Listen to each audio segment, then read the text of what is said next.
Cristianos íntegros. Apocalipsis capítulo 3, versículo 4 dice: Pero tienes unas pocas personas en Sardis que no han manchado sus vestiduras y andarán conmigo en vestiduras blancas, porque son dignas. Que el Señor bendiga su santa y bendita palabra.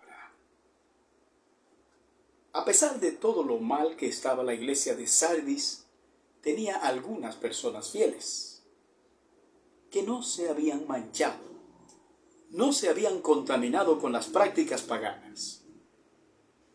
Nuestros pueblos latinoamericanos son víctimas de la idolatría. Y esto se traduce en los grandes males que se sufren en todas las naciones como producto de la oscuridad espiritual imperante, lo cual es visto en nuestros pueblos como algo que forma parte del folclore y de la cultura. El Señor aquí mismo en el libro de Apocalipsis, refiriéndose a los propiciadores ancestrales de la apostasía, nos manda a renunciar a este tipo de organización y nos dice: salid de ella, pueblo mío, para que no seáis partícipes de sus pecados, ni recibáis parte de sus plagas, porque sus pecados han llegado hasta el cielo, y Dios se ha acordado de sus maldades. Apocalipsis 18, versículos 4 y 5. El Señor en cada una de las 7 iglesias hace un llamado a la integridad de la vida cristiana. Esta es una preocupación constante del Señor y yo creo que debe ser nuestra preocupación también. Debemos comportarnos con integridad en todas las actividades de nuestra vida, pues esta es la evidencia de que nuestra esperanza no está puesta en este mundo, sino que vamos camino al cielo, en donde están las cosas verdaderas que nos aguardan y que por nada del mundo podemos perder. La gloria que nos debe impulsar en la vida no es la gloria de los logros terrenales, sino la gloria de los bienes celestiales. Veamos lo que caracteriza a los cristianos íntegros. En primer lugar, los cristianos íntegros se mantienen libres de manchas. La primera parte de Apocalipsis 3:4, refiriéndose al Señor, el Señor a creyentes en la iglesia de Sardis, nos dice lo siguiente: no han manchado sus vestiduras. O sea que han sido fieles en su testimonio cristiano en el mundo, a pesar de las tentaciones, a pesar de las persecuciones, a pesar de los peligros que frecuentemente tienen que enfrentar. No todo estaba perdido entonces en la iglesia de Sardis, pues había unas pocas personas de las que el Señor se sentía más que satisfecho. En verdad, Dios no nos ha llamado a ser exitosos, sino a ser fieles, como dice la Escritura. Ahora bien, se requiere de los administradores que cada uno sea hallado fiel. 1 Corintios 4:2. La Biblia dice que Dios viene a buscar una iglesia sin mancha y sin arrugas. El texto íntegro lo dice de esta manera: a fin de presentársela a sí mismo una iglesia gloriosa que no tuviese mancha ni arruga ni cosa semejante, sino que fuese santa y sin mancha. Efesios 5:27. El apóstol Pablo dice esto en el contexto de una serie de consejos y mandamientos dados a los miembros de la iglesia de Éfeso. Usted lo puede encontrar en los capítulos 5 y 6, en el que involucra a toda la familia, al esposo, a la esposa, a los hijos, de quienes demanda una conducta intachable, de tal manera que compara el cuidado que se debe tener en el hogar con el cuidado que tiene Cristo de su iglesia. Así que el testimonio de cada cristiano es inseparable de la integridad de la iglesia. Pues la integridad de la iglesia depende absolutamente de la integridad de los miembros que la componen. ¿Por qué? Simple, porque la iglesia son los miembros, desde el más pequeño hasta el más grande. Como sean los miembros de la iglesia, así será la iglesia. Es como en la familia. Cuando uno de sus miembros se comporta de una o de otra manera en público, la gente puede ver a qué clase de familia esa persona pertenece. El Señor desea que su iglesia sea un ejemplo para el mundo, pero sobre todo que la iglesia le sea leal y que se mantenga libre de la contaminación del mundo. Como producto de esto, al final el Señor hará una cosa extraordinaria. Nos dice la Escritura: el que venciere será vestido de vestiduras blancas. Y no borraré su nombre del libro de la vida. Y confesaré su nombre delante de mi Padre y delante de sus ángeles. Apocalipsis 3:5. El Señor sabe quiénes son los que son de Él en la iglesia, pues sus nombres están escritos no en el libro de membresía de la iglesia solamente, sino que sus nombres están escritos en el libro de la vida. Y esto es lo que constituye la verdadera garantía de que uno es salvo. Pues cualquiera pudiera estar asentado como miembro de una iglesia aquí en la tierra, y sin embargo, su nombre no encontrarse inscrito donde verdaderamente debe estar inscrito, el lugar en donde nada ni nadie lo puede borrar, el registro celestial.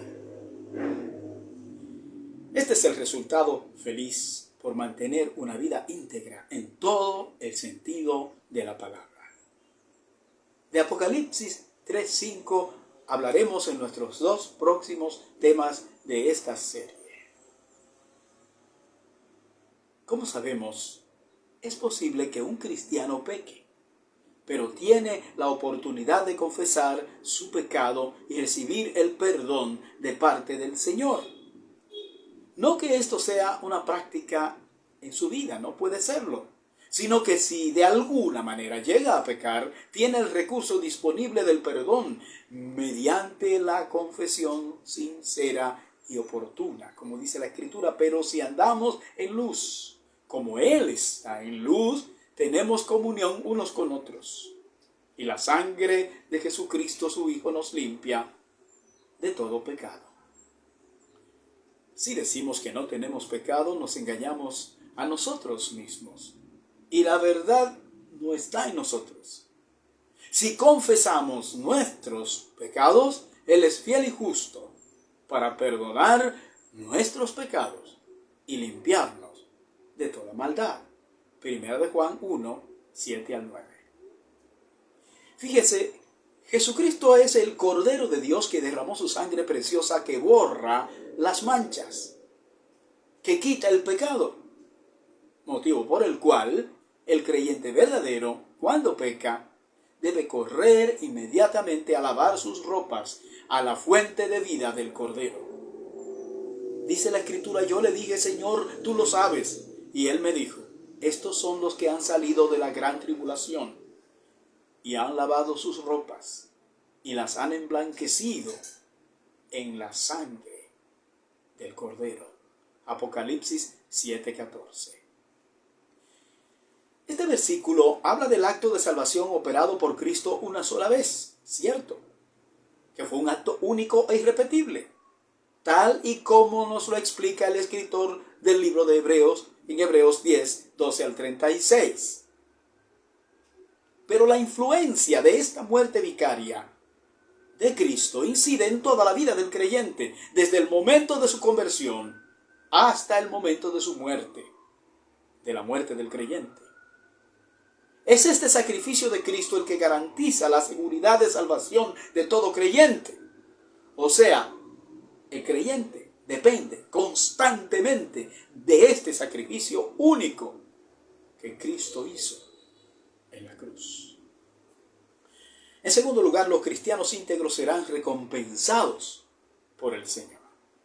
En Apocalipsis 3:4, que es nuestro texto, el Señor dice: andarán conmigo con vestiduras blancas. O sea, andarán tanto aquí en este mundo, siendo fieles testimonios al mundo, y también recibirán en la eternidad con Cristo sus vestiduras blancas como muestra de la fidelidad de sus vidas mientras vivieron en la tierra.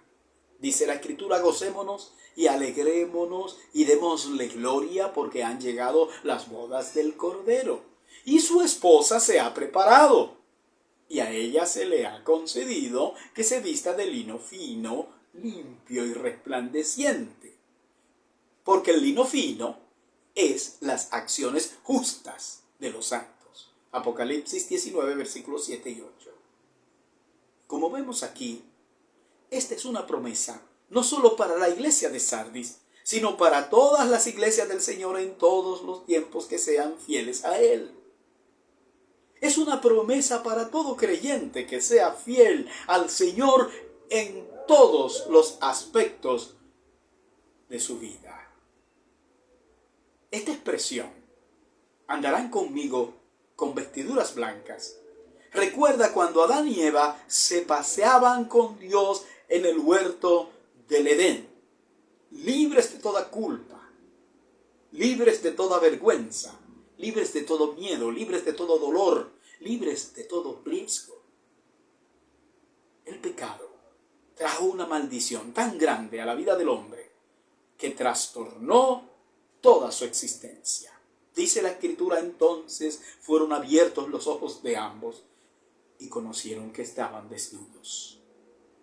Entonces cosieron hojas de higuera y se hicieron delantales. Y oyeron la voz de Jehová Dios que se paseaba en el huerto al aire del día. Y el hombre y la mujer se escondieron de la presencia de Jehová Dios entre los árboles del huerto. Mas Jehová Dios llamó al hombre y le dijo: ¿dónde estás tú? Y él respondió: oí tu voz en el huerto y tuve miedo, porque estaba desnudo y me escondí. Génesis capítulo 3, versículo 7 hasta el 10. Pero esta expresión, andarán conmigo, también nos recuerda las palabras dichas por el Señor al ladrón arrepentido. Palabras dichas a este moribundo que son para nosotros en el día de hoy también. Palabras que constituyen la garantía perfecta de que un día nosotros también estaremos con el Señor y andaremos con Él en los lugares celestiales. Entonces Jesús le dijo: de cierto te digo que hoy estarás conmigo en el paraíso. Lucas 23:43. Todo creyente fiel puede hacer suyas estas palabras del Señor dichas a este hombre que estuvo a su lado en el momento de la crucifixión. Pues el anhelo de nuestro Señor Jesucristo es que estemos con Él. Cosa que ardientemente Él pidió al Padre en oración. Escuche cómo dijo el Señor: Padre, aquellos que me has dado, quiero que donde yo estoy también ellos estén conmigo, para que vean mi gloria que me has dado, porque me has amado desde antes de la fundación del mundo. Juan 17:24. Así será la bendita gloria que gozarán los salvados para siempre en el mundo futuro del Señor.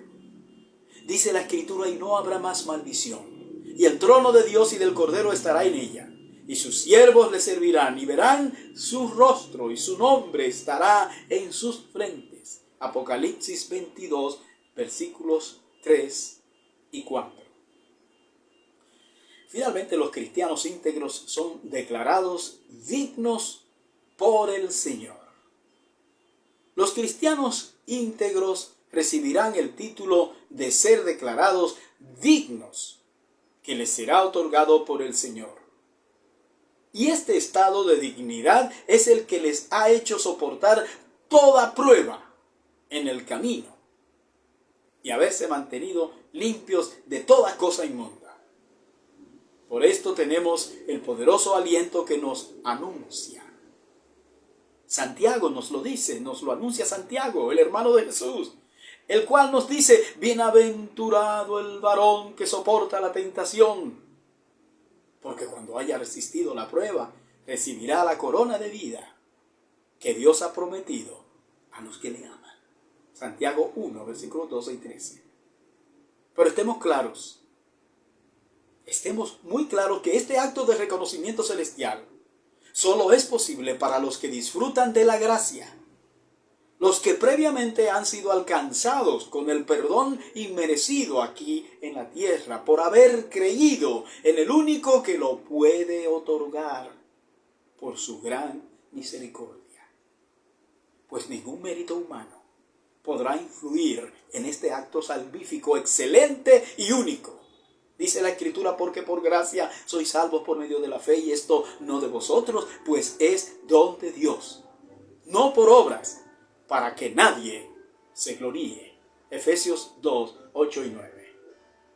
Frente a la herejía de que somos salvos por nuestras buenas obras, como enseñan algunos, no nos cansaremos de repetir que la salvación es solo por la pura gracia de Dios, sin la cual ningún ser humano podrá de ninguna manera ser salvo. Fíjese, la justificación, que es el acto mediante el cual una persona creyente es libre de toda culpa, es posible solamente por causa de la muerte de nuestro Señor Jesucristo. La imposibilidad existente en el ser humano de alcanzar por sus propios medios la salvación hizo necesario que Dios enviara a su unigénito Hijo a morir en la cruz para hacer posible el perdón de todos los pecados. Dice la Escritura: porque también Cristo padeció una sola vez por los pecados, el justo por los injustos, para llevarnos a Dios, siendo a la verdad muerto en la carne, pero vivificado en espíritu. 1 Pedro 3:18. Y todo esto obedeció a un plan divino, que llegado el cumplimiento de los tiempos, se llevó a cabo en el escenario humano, en el mismo escenario donde los hombres pecaron. En ese mismo escenario, el Salvador del mundo, venido desde el cielo, derramó su sangre preciosa para salvar al pecador. Para borrar la afrenta del pecado fue necesario que Dios se hiciera hombre y viniera en la persona de su Hijo Jesucristo a redimir la humanidad perdida. Ese es el estado actual de todo ser humano sin Cristo. Es un estado de perdición. Están muertos en sus delitos y pecados, como bien apunta Efesios 2:1. Pero pueden ser salvos creyendo en Jesucristo, el único Salvador del mundo. Que Dios te bendiga.